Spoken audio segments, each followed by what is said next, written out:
اعوذ باللہ من الشیطان الرجیم بسم اللہ الرحمن الرحیم الصلاۃ والسلام علی خاتم النبیین وعلی آلہ وصحبہ اجمعین۔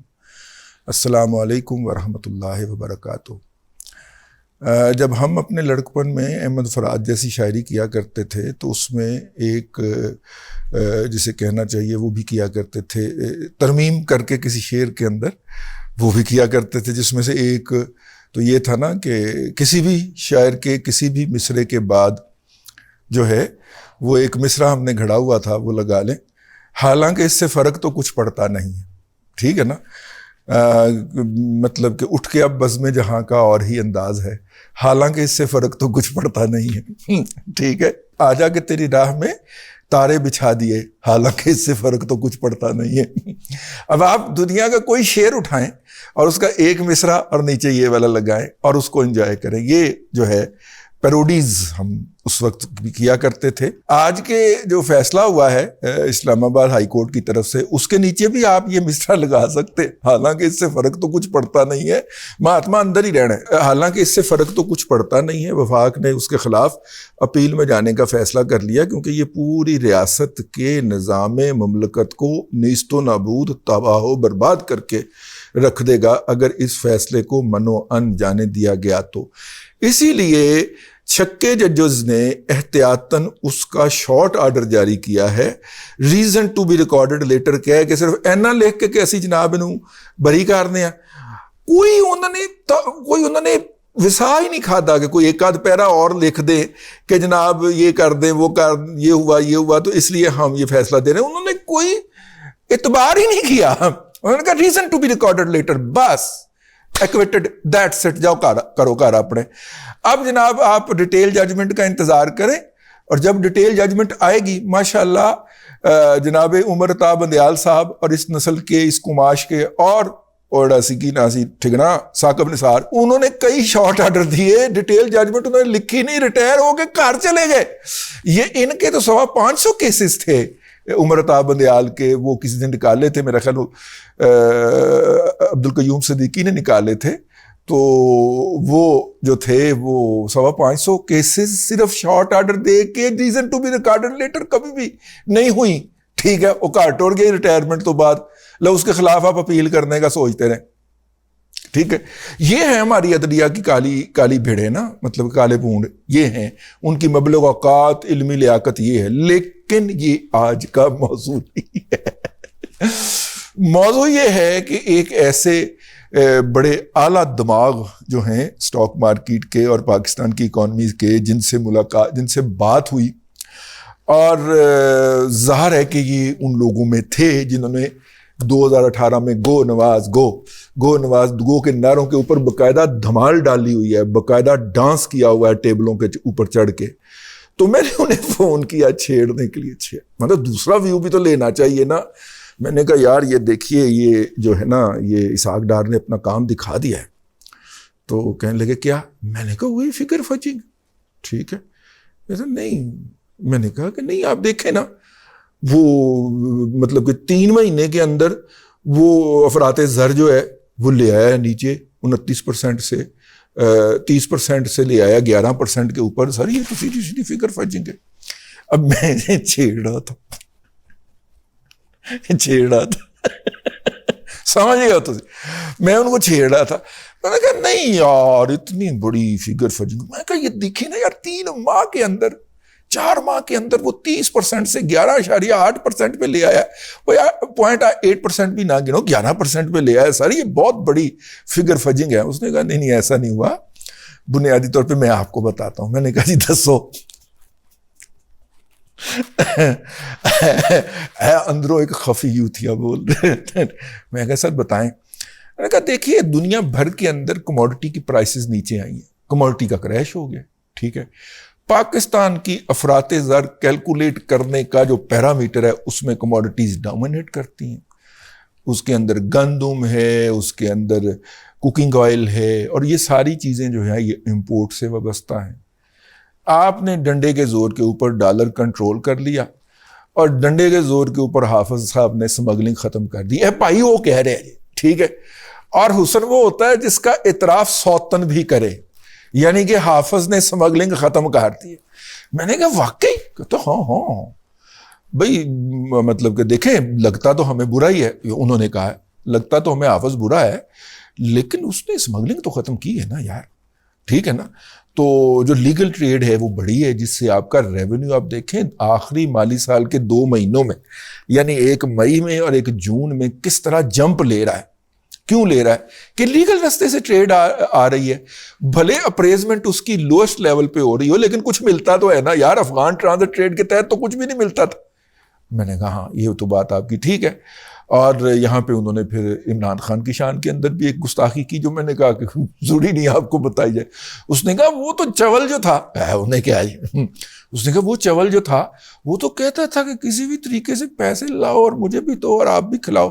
میں نے آگے سے نہیں پوچھا سر آپ اس لیے اس کو سپورٹ کرتے رہے اور ابھی بھی کرتے ہیں, میں نے نہیں کہا ٹھیک ہے.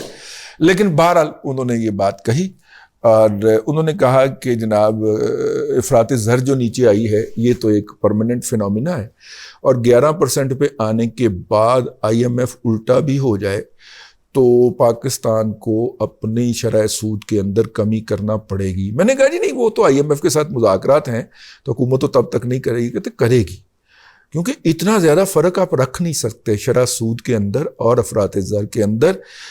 افراط زر اگر آپ کی 11% ہے تو آپ زیادہ سے زیادہ 12% پہ رکھ لیتے ہیں شرح سود کہ آپ مانیٹری کنٹرول رکھیں.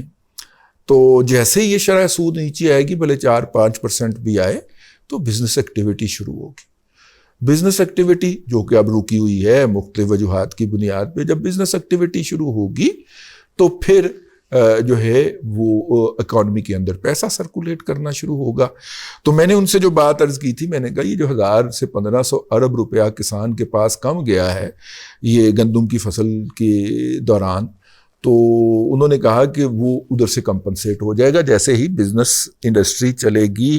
را مٹیریل اس نے پارشلی ہی صحیح وہ لوکل بھی لینا ہے نا, تو جب وہ لوکل را مٹیریل کو اٹریکٹ کرے گی تو یہ سارا 1000-1500 کا ڈفرنس جو ہے یہ پاکستان کی اکانومی کے سائز کے اندر کچھ بھی نہیں ہے, وہ بھی ہو جائے گی. تو اس لیے آپ اس بات کے اوپر قطعاً پریشان نہ ہوں کہ جناب یہ عارضی فینومینا ہے یا اسحاق ڈار نے یہ کوئی مطلب کہ چمتکار دکھایا ہے. اچھا یہ موصوف جو ہیں یہ اسحاق ڈار کے بہت بڑے کریٹک رہے ہیں اور اسحاق ڈار صاحب کے لیے ان کے منہ سے میں نے گالیاں بھی سنی ہیں, ٹھیک ہے.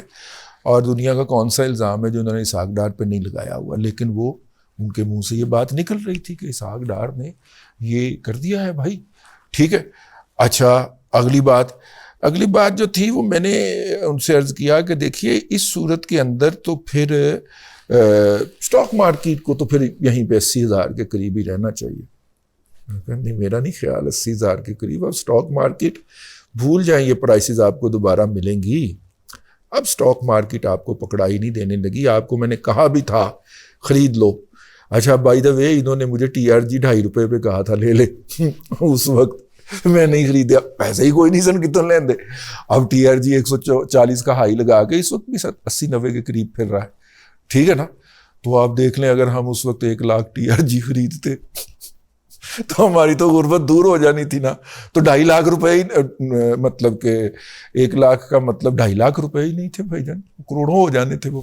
چلیے بہرحال ان کی مہربانی کہ انہوں نے یہ بتایا تھا اس وقت اور ہم نے کچھ دوستوں کو کا بھلا کر دیا, آگے اپنے پروگرام دادا پوتا شو کے اندر بھی بیان کر دیا. اینی ہاؤ تو یہ ہے جی اس وقت معیشت کی صورتحال. تو معیشت میں جو بہتری نظر آ رہی ہے وہ پکے پیروں کے اوپر آ رہی ہے اور اس کو وقتی فینومینا نہیں کہنا چاہیے. معیشت کی بہتری کا ایک اور سمبل بھی ہے جو بالکل نان ٹریڈیشنل ہے اور جو پاکستان کے لیے وہ ٹریڈیشنل ہے. پاکستان کی معیشت کے اندر بہتری آنا شروع ہو تو آپ یوتھڑوں کا, عمران احمد خان نیازی کا تڑپنا دیکھیے, ٹھیک ہے.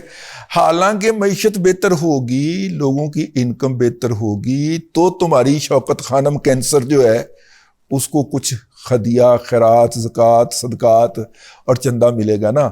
اور اگر معیشت بہتر نہیں ہوگی تو تمہارے چندے کے اندر بھی کمی واقع ہوگی. ڈنگر کھوتے اگر یہ بات سمجھ لو تو اس کا مطلب یہ ہے کہ تمہیں تو معیشت کی بہتری پہ خوش ہونا چاہیے، لوگوں کے پاس جو ہے وہ سرپلس انکم ہوگی تو وہ کوئی خراج شرات کی طرف بھی سوچیں گے اور دیں گے، اور تمہارے آن لائن قربانی کے فراڈ کے اندر بھی پھنسیں گے، اور اگر ان کے پاس انکم بہتر نہیں ہوگی تو وہ حکومت کو تو بد دعائیں دیں گے ہی دیں گے، تمہیں بھی کچھ نہیں دیں گے، لیکن چونکہ کھوتا ہے۔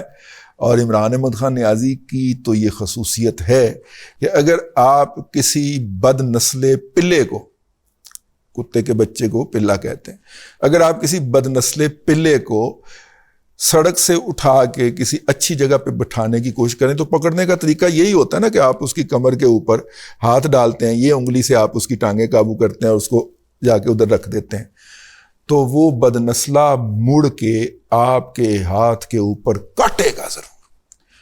ہر وہ شخص جس نے شوکت خانم کینسر کو کبھی بھی ڈونیشن دی ہے میرے سمیت، اس کو اس نے کاٹا ضرور ہے، ٹھیک ہے نا؟ تو چلیے باجوے کو بھی کاٹا ہے، نعیم تارک لودھی کو بھی کاٹا ہے، جنرل کو، نعیم لودھی ہے نا، ہاں تارک نعیم لودھی کا کیا نام ہے ان کا، ہر ایک کو، وڑگیا کو بھی کاٹا ہے، اب گنتے جائیے گا کس کس دوست نے کاٹا ہے۔ تو جو بد نسلہ پلہ ہوگا وہ کاٹے گا تو ضرور، اور یہ پروون فیکٹ ہے، اس کے بارے میں مجھے آپ کو قائل کرنے کی کوئی دلیل دینے کی ضرورت نہیں ہے۔ پاکستان کی معیشت بہتری کی طرف گامزن ہے، ہر وہ شخص جو اپنا مستقبل اور اپنا حال اس ملک کے ساتھ جوڑتا ہے، اس ملک میں رہنا چاہتا ہے، اس کے لیے خوشی کی بات ہے۔ اور یوتھیوں کے گھر ماتم بچھنے کا وقت ہوا چاہتا ہے، دریاں دا آرڈر کر دیو۔ اب تک کے لیے اتنا ہی، اگلے ولاگ کے اندر پھر حاضری ہوگی۔ اللہ تبارک و تعالیٰ آپ کو آسانیاں عطا کرے اور آسانیاں خلق خدا میں تقسیم کرنے کی توفیق عطا کرے۔